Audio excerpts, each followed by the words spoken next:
როგორ გონიათ, ვიზე გაუკეთებია, ვისზე გაუკეთებია კომენტარი რუსეთის შლეგ ლიდერს ვლადიმირ პუტინს ხაზს უსვამს. მიხეილ სააკაშვილიძე გაუკეთებია არა ერთხელ, იმიტომ რომ ის მისი კონცეპტუალური მოწინააღმდეგეა და სხვა ქართველი ვიზეს უარყოფითი კომენტარი გაუკეთებია სოსო პავლიაშვილზე ალბათ ნათქვამია კარგი რამ. მაგრამ აი ვიზეს უარყოფითი კომენტარი გაუკეთებია ვინ არის? და ვინ არის და მე გეტყვით ვინც არის, მაგრამ ვიდრე ეს სახელს და გვარს გაგიმხელდეთ პრინციპში იცით ხდებით ვიზეს ლაპარაკობ, მაგრამ მაინც მანამდე ერთ ამბავს გიამბობ 2007 წელია არ მეშლება დიდი ამბებია ნოემბრისა თუ არ ვწდები კი არა ნოემბრის ამბებია და სწორედ ამ პერიოდს ემთხვევა, როდესაც პირი რომელზეც მე ვლაპარაკობ გამოვიდა ესე საიდანაც ეგზალტირებული, აღშფოთებული, საკმაოდ დაზაბული ფონი აიფხანათ მოგიხსენებათ და თქვა ეს სიტყვები სულს ამოგხდით. მეც და ბევრმა იმ ადამიანმა მოქალაქეების მიხეილ სააკაშვილის ხელისუფლების კრიტიკოსი იყო, ცხადია ეს შეძახილი ამ პირს არა მარტო დაუწუნეს, არამედ რაღაც ღია დაპირისპირებაში თუ კონფლიქტში შევედით მასთან და წლების განმავლობაში ამ შეძახილისა და გამო ჩვენ მას ვაკრიტიკებდით. მას და მიხეილ სააკაშვილის ამ შეძახილის გამოც ხო ვის ამოხდი სულს. რას ნიშნავს სულს ამოხდი? ამას ვამბობდით. გამოხდა ხანი 2008 წლის შემდეგ ნელ-ნელა ემოციების წაცხრა 2007 წლის ნოემბრის გამოწვეული ემოციები, იმიტომ რომ უცებ თავს დაგვესხა და წესით ყველაფერი წასულიყო სწორედ შერიგებისაკენ ან რაღაც მორატორიუმისაკენ და მორატორიუმისაკენ წავიდა კიდეც და მას შემდეგ რაც პუტინმა მიხეილ სააკაშვილი ხო ნახსენები ყავს არაერთხელ, მაგრამ ეს კაციც ახსენა უარყოფით კონტექსტში. ცხადია, მე საერთოდ აღარ ვუთვლი მინუსად გივით არგამაძეს და გივით არგამაძეს ვლაპარაკობ სწორედაც რომ იმ ემოციურ შეძახილს რომ სულს ამოგხდი და თურმე. არ არის ჩემთვის მნიშვნელოვანი. მე დარწმუნებული ვარ უშუალოდ ჩემი სულის ამოხდას და ბევრი თავისუფლებას მივცემ რომ საკუთარი თავი წესიერ ადამიანთა შორის ჩავწერო, გივით არგამაძე არაპირებდა წესიერი ადამიანებისთვის სულის ამოხდას და თუ ვინ მე უწესო იყო და იყო უწესო, ხო? სულის ამოხდა ალბათ ისეთი სიტყვა ცოტა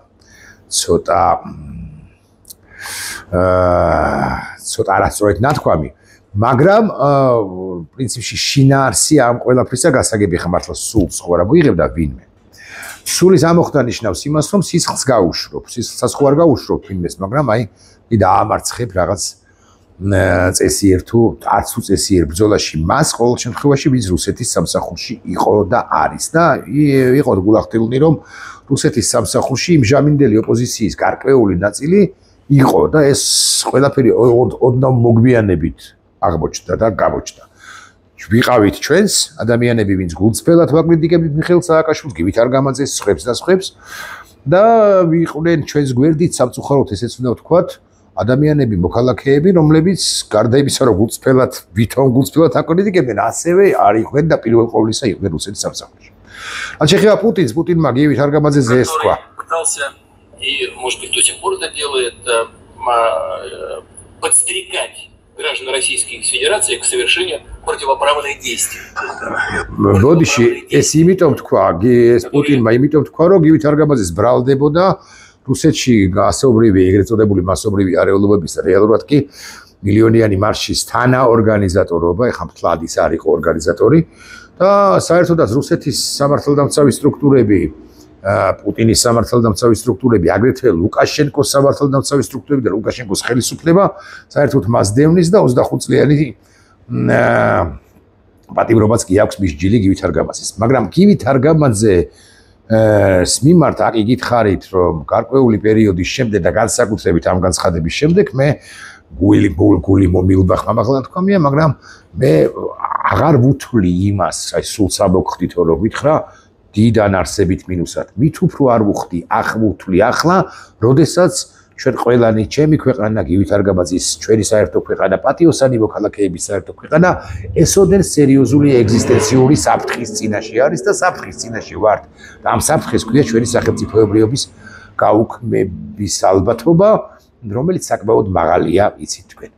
საკმაოდ მაღალია იმის გამო, რომ ბიზინა ივანიშვილი და გამობიზინებულები მართავენ ამ ქვეყანას, მით უფრო აღარ უთვლი ახლა, როდესაც გივით არგამაძე რეალურად საფრთხის წინაშეა, იმიტომ რომ აი ეს პუტინის პირადი მტერი და ბევრი მტერი ხავს, მარტო მიხეილ სააკაშვილი არ არის მისი მტერი, ჯარისკაცებიც მისი მტრები არიან, რომლებიც 2008 წელს მონაწილეობდნენ და არ დავასახელებ ხა კონკრეტულ ვარსახელებს, ვინც აქტიურნი იყვნენ 2008 წელს და გაამწარეს რუსები, აგრეთვე პოლიტიკური სპექტრიდანაც ხავს პუტინის პირადი მტრები, შეიძლება არ დაუსახელებია, შეიძლება კი არ დაუსახელებია ბევრი მათგანი სააკაშვილის რაც გივით არგამაძის გარდა პრაქტიკულად არც არავინ, მაგრამ ვინც რუსეთის წინააღმდეგია ის პირადად პუტინის მტერია, მეთქი ასე ვიტყვი. შეიძლება ეხლა ყველას გვარსახელი არ იცის, მაგრამ დაჭიროების შემთხვევაში გვარსახელებს ხადია მოახსენებენ და გაიგებს. და გივით არგამაძე როცა დაიჭირეს პუტინის პირადი მტერი, ერთ-ერთი მტერი, კიდევ ერთხელ უნდა ვთქვათ, რომ ის არის საფრთხეში რეალურად, იმიტომ რომ ის ქართველთა ხელში არ მოხვედრილა, ეს აქვე ვიტყვი ხაზგასმით, ის მოხვდა რუს-ქართველთა ქართულ გვარიან რუსთა ხელში და მე სულაც არ გამოვრიცხავ, ის და მაინც კი არ ჭურეტი და კი არ წინას არ მეტყველებ, რომ საპატიმროში სადაც 7-8 თვით იქნება გივით არგამაძე, რომელსაც მე ვუწვდი ხელს და მე მას შევხვედრი ვარ და ჩვენ არ გვისაუბრეთ სხვა შორის იმ თემაზე, რომ როდესაც ეს ვისაუბრე, რა სულს ამოვხდითო, მათ შორის ჩემი მისამართითაც ალბათ არა, უფრო რუსების, ქართულ გვარიანი რუსების მისამართი თქვა, ამ თემაზე არ გვისაუბრია, მე არ მომეწონა ის განცხადება, მეორე რიცხვი რატო არ მოგეწონა, ეხლა საკუთარ თავს რო ვეკითხები, თუ ქართულ გვარიან რუსებს გულისხმობ და რატომაც არა სული არაპირდაპირ მნიშვნელობით ცხადი ამოსახდელი აქვთ გოგა ხაიდრავებს და თუ მათ გულისხმობ და ალბათ მათ გულისხმობ და ამიტომ ის ინციდენტი დავიწყებულია კვლავ იმეორებ, მაგრამ გივით არგამაძე დღეს რეალური საფრთხის წინაშე არის. და არ არის შემთხვევით, რომ ალბათობა წულუკიანმა სწორედ გივით არგამაძე დაიბარა, იცოდა რა წინასწარ წულუკიანმა, რომ გივით არგამაძე იმ კომისიაზე ბანდიტების არ გამოცხადდებოდა, მერე გირაო გადაიხადა გივით არგამაძე გარკვეული ხოხმანის შემდეგ და მერე უკვე მიუხედავად იმისა, რომ გირაო გადაიხადა და გირაო არ უხსნის პასუხისმგებლობას ამა თუ იმ გირაოს გადამხდელს, მერე უკვე აგე თავის ფეხით მივიდა ვაკის პოლიციაში და ჩაბარდა არასწორი სიტყვა, აიყვანეს კიდეს და ის კვლავ მეორე საფრთხის წინაშეა. ყველა პატიოსანი მოქალაქე დამოუკიდებლად იმისა, როგორი დამოკიდებულება ჰქონდა მას წინა ხელისუფლების ან კონკრეტულად გივით არგამაძის მიმართ და მისამართით, ახლა უნდა ამბობდეს სწორს და ერთს, რომ გივით არგამაძე არის პოლიტიკური პატიმარი. და თავისუფლება გივით არგამაძეს ისევე როგორც სხვებს, მამუკა ხაზარაძეს, ბადრი ჯაფარიძეს, სურა ჯაფარიძეს, ნიკა მელიას, ნიკა გვარამიას, ირაკლი ოქრუაშვილს მის მიმართ გაცილებით მეტი პრეტენზია შეიძლება ჰქონდეს ადამიანს, ვინც გივით არგამაძის მიმართ გაქვს, მაგრამ მასაც დამოუკიდებლად იმისა, რას ჩადიოდნენ ადამიანები წარსულში, ჩვენ უნდა ვიცოდეთ, რომ ჩვენი ქვეყანა ეგზისტენციური საფრთხეების წინაშეა, გიორგი ვაშაძე არ დამამიწყდეს, ეგზისტენციური საფრთხეების წინაშეა და ეგზისტენციური საფრთხეების წინაშე რომ არის, ჩვენი მოწინააღმდეგე არ იცით თქვენ რომ არის ქართულ გვარიან რუსთა კასტა, ესე ვიტყვი. მათ შორის ის კასტა, რომელიც ემონებოდა და ემონება რუსეთის ფედერაციას, ბოდიში იაშენთან უკაცრავად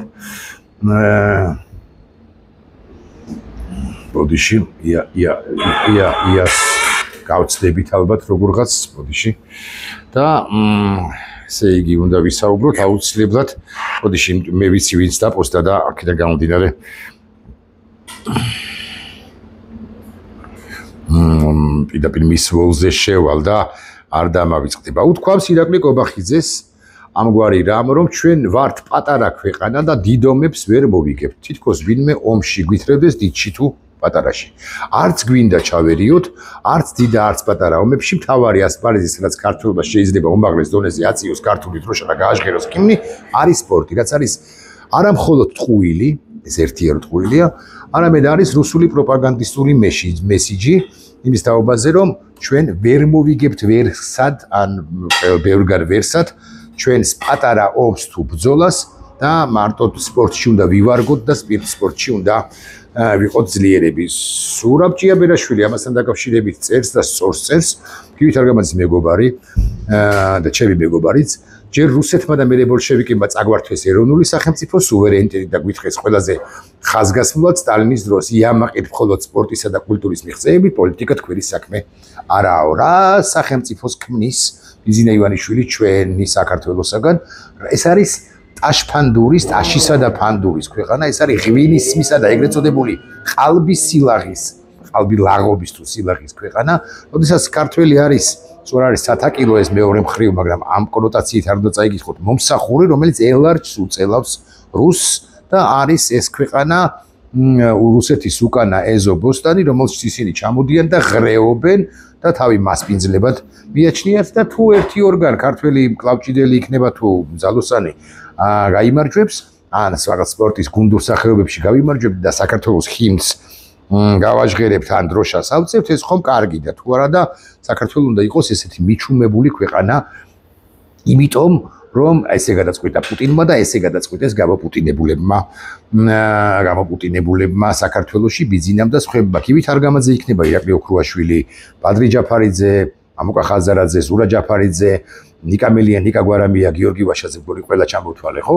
და ასევე გარეთ დარჩენილები და ასევე ის 50-51 ახალგაზრდა, ვინც პატიმრობაშია, ერთმანეთზე უკეთესები, აგრეთვე დიდი პოეტი ზვიად რატიანი და საუკეთესო მოქალაქე ჟურნალისტი ბზია ამაღლობელი და სხვებიც რასაკვირველი არიან ამ გვარი ქვეყნის შექმნის წინააღმდეგნი და რაღაცა ესეა, სწორედ ამიტომ ჩაგრავს, სწორედ ამიტომ გვავიწროებს, სწორედ ამიტომ კუთხეში გვიმწყდებს ეს de facto ხელისუფლება, რომელიც თავისთავად უკანონოა 26 ოქტომბრის შემდეგ, მაგრამ განსაკუთრებით უკანონოა 28 ნოემბრის შემდეგ, როდესაც მან დაარღვიარა კონსტიტუცია, პრაქტიკულად მოაწყო სახელმწიფო გადატრიალება, გავაგზავნებ ზურაბ ჭირაბილაშვილის სტატუსის კითხვას, საინტერესო ისაა, რომ რაც უფრო წართმეული აქვს ხალხს სუვერენიტეტი, საკუთარი ნება, მით უფრო გრძნობიარეა სპორტისა თუ კულტურის მიღწევების მიმართ. ამ დროს საქართველოს ხმას არ აძლევს ადამიანის უფლების. ხო, ეს ძალიან საინტერესოა და უსაინტერესო ეს кейსია. საქართველოს ხელისუფლების წარმომადგენლები აქტიურობენ კი არა ამაყობენ იმით, ბჭყალებში თუ ბჭყალებოდ, რომ უკრაინისათვის ხშირად დაუჭერიათ მხარი და 600-ზე მეტი რეზოლუციისათვის დაუეციათ ხმა საერთაშორისო ასპარეზზე. მე მithქვამს ბლოგი მაგაკეთებული ამაზე საგანგებო თუ სახელდახელო, რომ 600-ზე მეტი რეზოლუცია ჯერ ეგერთი არ ყოფილა, 600 რეზოლუცია ყოფილა, მაგრამ რამდენიც იყოს ამას, რამდენიც მახსოვს 65 თუ 370, იქიდან 95% არის და იყო და არის ეგრეთ წოდებული ჰუმანიტარული ხასიათისა, ანუ ის, რაც რუსეთი არ ჭედავს. ამათ გონიათ, რომ რაღაცა ბავშვებს შეიფარებენ, რაღაც ჰუმანიტარულ დახმარებას გააგზავნენ, ცობის დასაწყისში ნაკეთებდნენ ამას, რაღაც პარლამენტში აცხოვრებენ ბავშვებს, რაღაცა პენსიას თუ დახმარებას დაუნიშნავენ და ასე შემდეგ. ეს არის უკრაინის მხარდაჭერა.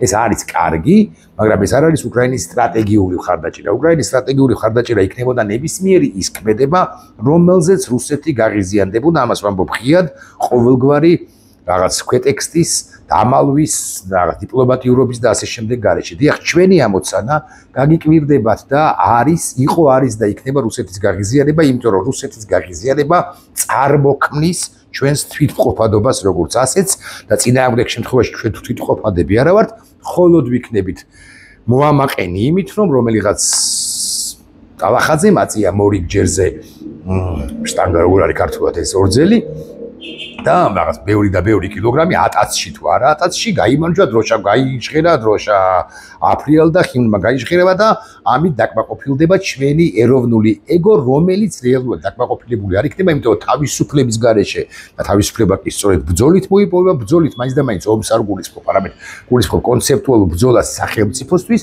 ბრძოლით გაბრძოლის გარეშე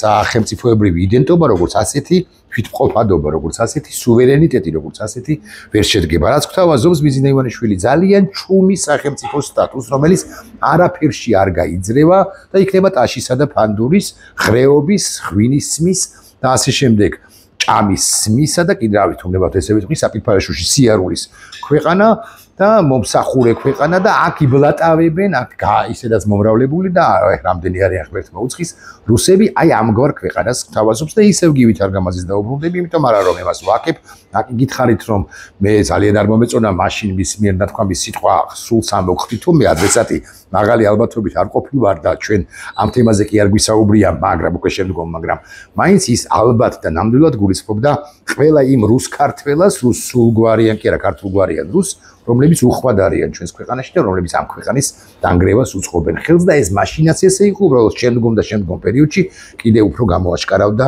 და გაიასნდაო ეს რომ ამბობენ ანუ გაირკვა და ასე შემდეგ. ხო, ეხლა კიდევ ბევრი რამის თქმა შეიძლება ამ ყველაფერთან დაკავშირებით, როგორ ქვეყანას ქმნის ქმნის ბიზინა ივანიშვილი და დამავიწყდა მასობაში ხო რა ესე იგი ევროპის საბჭოში რა იყო ნათქვამი ევროპის საბჭოში იყო ნათქვამი ამგვარი რამ ეხა ზუსტად რო ჩავიკითხე ბოდიშფრიფტი ჩავხედავ კიდეს ეხა ოთხუილი არ გამომივიდეს ეს არის ესე იგი საქართველოს ევროპის საბჭოს ფარგლებში რუსეთის წინააღმდეგ ტრიბუნალის შექმნას ხმა არ მისცა. ანუ ჰუმანიტარულ საკითხებში საქართველოს ბჭყალებში აქტიურია 365 თუ 370 რეზოლუციისთვის მიუცია ხმა, რაღაც ბევრი ან ცოტა უკრაინელი ტოლვილი კი შეუფარებია და ასე შემდეგ. უგრიალებია, არ უგრიალებია, კარგად მოქცეულა, ცუდად მოქცეულა, ასე შემდეგ, მაგრამ სტრატეგიულ საკითხებზე საქართველოს არის დადუმებული, რატომო ვინმე იკითხავს და ქართული ოცნების მესეურები გაქცევენ ამგვარ პასუხს, რომ ჩვენო ომის გვეშინიაო, ომი ბატონებო აქვე ვიტყვი ხმამაღლა ვერ იქ, არა მარტო არ იქნება, არამედ ვერ იქნება, იმიტომ რომ რუსეთს არ აქვს პირველ ყოვლისა სახმელეთო ოპერაციის წარმოების შესაძლებლობა, ეს ერთი. არანაირად არ აქვს, იმიტომ რომ ისედაც გაჭიმული 1300 კილომეტრიანი ფრონტის ხაზი უკრაინაში მისთვის ძალიან პრობლემურია და გარდა 1300 კილომეტრიანი ფრონტის ხაზისა იქ არის კურსკის პრობლემა, იქ არის ბელგოროდის პრობლემა, იქ არის ბრიანსკის პრობლემა, იქ არის უკრაინელთა შეტევები დრონებით რუსეთის სიღრმეებში და ასე შემდეგ და სახმელეთო ოპერაციაზე ფიზიკური ცოცხალი ძალა მას არ ახავს. მეორე, მას თუ გქონდათ ვინმეს გონია რომ მას აქვს რაღაც სარაკეტო დარტყმების განხორციელების შესაძლებლობა, მაინც არა. ეს ხუილია. მესამე, ეს ყველაფერი სიმართლე რომ იყოს, ერთწამს წარმოვიდგინოთ, ანუ სახმელეთო ოპერაციაც და არა მხოლოდ რუსეთის წინააღმდეგ ტრიბუნალი თუ შეიქმნებოდა და ჩვენ მოვაწერდით ამაზე ხელს აუწევდით, რუსეთი რატო დაიწყებდა გინდა სახმელეთო ოპერაციას და გინდა სარაკეტო დარტყმებს ჩვენ წინააღმდეგ. ეს არის ტყუილი და თუ ტყუილი არ არის მთელი პასუხისგებლობით ვამბობ, ოღონდ უნდა ალაპარაკდეს, გამოვიდეს გენერალი ჩაჩიბაია, რომელიც ამ ხელისუფლებასთან იყო, ამ ხელისუფლების პირობებში იყო დეპუტატის 24 წლამდე არჩევნებში, პარლამენტში, მე ერთი ხანობა დატოვა პარლამენტი, ერთ პერიოდში, აი პირველი რუსული კანონი რო იყო, პრემიერის მრჩევლად მუშაობდა, ის კვალიფიციური გენერალია და ღიად გვითხრას, აი მე მითხრას, ან მე მოვიყვან ჩემის მხრივ რაღაც კვალიფიციურ პირებს, მათ უთხრას რომ რუსეთს აქვს შესაძლებლობა რომ გახსნას მეორე ფრონტი საქართველოს წინააღმდეგ. ეს არის ტყუილი, კვლავ ვიმეორებ და ამ ტყუილს გვასაღებენ და გვატენიან ყველანი, მე ამასიათ მითხრეს, ამასიათ კი არა ხო ცოტა ხნის მითხრეს რომ უბისითო აი ეხლავე იცითო მაშიო ცხინვალშიო ეს 400-ები უდგას რუსეთს. აი ხა მკითხოთ ChatGPT-ს რა არის ეს 400? მე ხო აი პირველად ვაკეთებ ამას, რა არის, ბოდიში რა არის ეს 400 და ნუ თუ მიპასუხებს დავედოდოთ ამასობაში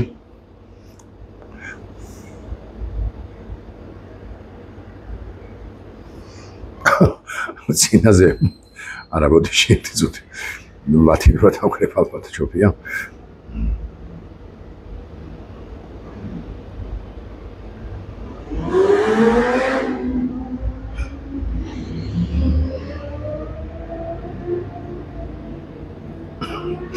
არა მე პასუხი ჩარჩენილი ქონდა შენ გულით ხო 400-ს ეს ასე იგი ტრიუმფი ეს არის საზეინტო სარაკეტო სისტემა განკუთვნილია საჰაერო სივრცეში სხვადასხვა ტიპის მიზნების აღმოჩენისა და განადგურებისათვის. ანუ ეს არ არის თავდასხმითი ხას უსვამ, ეს არის თავდაცვითი საშუალება. შემქმნელია რუსეთის ფედერაცია კომპანია ალმაზანტეი, მოქმედების მანძილი დაახლოებით 400 კილომეტრზეა. ეს 400-ები აქვს თუ ამას ისინი ამბობენ, როგორც ეს 400-ები თავდასხმითი არ არის, მე კი რამდენიმე ხნის წინ არ დავასახლებ ცხადია გვარს. მითხრა ერთ-ერთმა პირმა რომ რუსებს ეს 400-ები აქვს და ეს ასაშიშია ჩვენთვის უსქილვალის რეგიონში. ჯერიგითი არა აქვს, აქედან დავიწყოთ და თუ ადალადო ჩაჩიბაიას კითხე. და რომც კონდეს ეს ჩვენთვის საშიში არ არის. რუსეთი არანაირი სარაკეტო დარტყმების განხორციელებელიც კი, არათუ სახმელეთო ოპერაციისა არ არის. მაგრამ ამათ უნდათ ბიზნეს უნდა რომ ჩვენ ვიყოთ მაინც ჩაჩუმებული, მიჩუმებული ქვეყანა. ანუ ქვეყანა არ ვიყოთ და მხოლოდ დროშა ავწიოთ მხოლოდ სპორტული ღონისძიებების შიგამარჯვების დროს და ეს სპორტულ ღონისძიებებში გამარჯვებები ეს ხშირადაც არ იქნება, ან რომც იყოს რა არის საბოლოო ჯამში რას წვის მეგობრებო. ეს ახლა ბევრ თემაზე ვისაუბრე, ესე გამოვიდა მე თავარი რაც არის, ალბათ სათავადაც სწორედ ამას გამოვიდა, ჩემი მხარდაჭერა გივით არ გამაზეს მეთქი. დიახ, ჩემი მხარდაჭერა ყველა პოლიტპატიმარს, იმიტომ რომ ახლა წარსულის გახსენების დრო არანაკლებად არის. ჩემი აზრით, ის ახლა ფრონტის ხაზზე ვართ, სხვადასხვა დონეზე, სხვადასხვა მასშტაბით, სხვადასხვა შემართებით და ასე შემდეგ. ჩვენ ახლა ერთმანეთს ცოტა ისე ჟღერს, მაგრამ მაინც უნდა მოუფრთხილდეთ. გადგება არა მაინც და მაინც გარჩევის, არამედ რამდენადაც რაღაც განსხვავებული პოზიციების დაფიქსირების დრო ადრე თუ გვიან. მე ყველას მიმართ, ვინც პოლიტპატიმარია ახლა ახალგაზრდებს არ გულისხმობ. პოლიტიკოსებს გულისხმობ. ქონია ჩემი შეკითხვები და ასე შემდეგ, მაგრამ მიხეილ სააკაშვილიდან დაწყებული ბოლო ვინ არის სწორედაც რომ გივით არ გამაზე, იქიდან მისით დამთავრებული მოხსნი არ მითხრობს. იმიტომ რომ ქვეყანა დგას ეგზისტენციური საფრთხეების წინაშე. ქვეყანა რუსეთდება და ეხლა მე რო გავარჩიო, არ ვიცი, ნიკა გვარამიასთან რატომ იყო ისეთი პოლიტიკა, რატომ ქონდა რუსთავი ორს, ან ასეთი ტელეკომპანია მთავარს პირობითად, ან მისი პროკურორობის დროს, რატომ განათლების მინისტრობის დროს, რატომ უნდა გავარჩიო, რა გავგიჟდი, ხო? მით უფრო რომ ეს ხალხი ეს 8 კაცი ამ შემთხვევაში ძალიან ვაშკაცურად მოიქცა და ძალიან თამამად დაუდგა ამ რეჟიმს. წინ ხო იყო ესეთი ვერსიები, რომ ესეთი შეკრულები არიან, შემოკრულები არ, არავინ შეკრული არ არის. შეცდომები შეიძლება უშვებენ, მაგრამ შეკრული არ არის, პირდაპირ ჩანს ეს ყველაფერი ზედაპირზეა და გივით არგამაძეზე რო თქვა კიდე ორი სიტყვა გივისაც ხო, გივისაც მე უდასტურებ პატივისცემას, ისიც პოლიტპატიმარია, ცხადია და ასე შემდეგ. კიდევ ერთი პოლიტპატიმარზე მინდა ორი სიტყვის თქმა, ეს არის ბადრი ჯაფარიძე, სწორედ ბადრი ჯაფარიძე, იმიტომ რომ ბადრი ჯაფარიძეს ბიზნე ივანიშვილი ებრძვის ერთი მიზეზის გამო, ამაზე ხვალინდელ კონტექსტში ვილაპარაკებ მე, მაგრამ აქ ორი სიტყვით გეტყვით ჩემ მოსაზრებას, რატო დაიბარეს ბადრი ჯაფარიძე, ხო, ბადრი ჯაფარიძე რა არის, ხა მიშა სააკაშვილის ხელისუფლების პირობებში იყო, რაღაც აქტიური პოლიტიკაში იყო თუ რა, მაგრამ ბადრის და მამუკას დაიბარეს ორი მიზეზის გამო. პირველი, იმიტომ რომ ის არის ფინანსური უზარმაზარი ინსტიტუციის ტიბისის შემქმნელი ერთიც და მეორეც და უნდა დაგუფასოთ,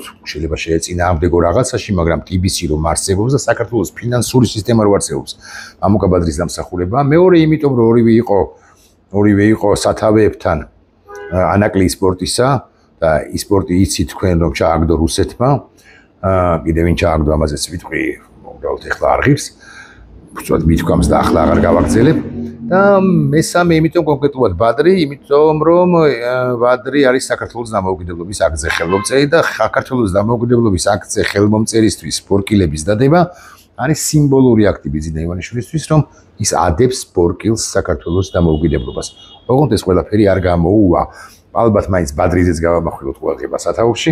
მე ვარ ირაკლი ტაბლიაშვილი, გივიზე და ბადრიზე იყო ეს ვიდეობლოგი ძირითადად და სხვა თემები კი მიმოვიხილეთ, მათ შორის ის თემა, რომ რუსეთს უნდა აქ ტაშფანდურის ქვეყნის გაკეთება და ვერ მივართმევთ მას და ბიზნესს. ნახვამდის.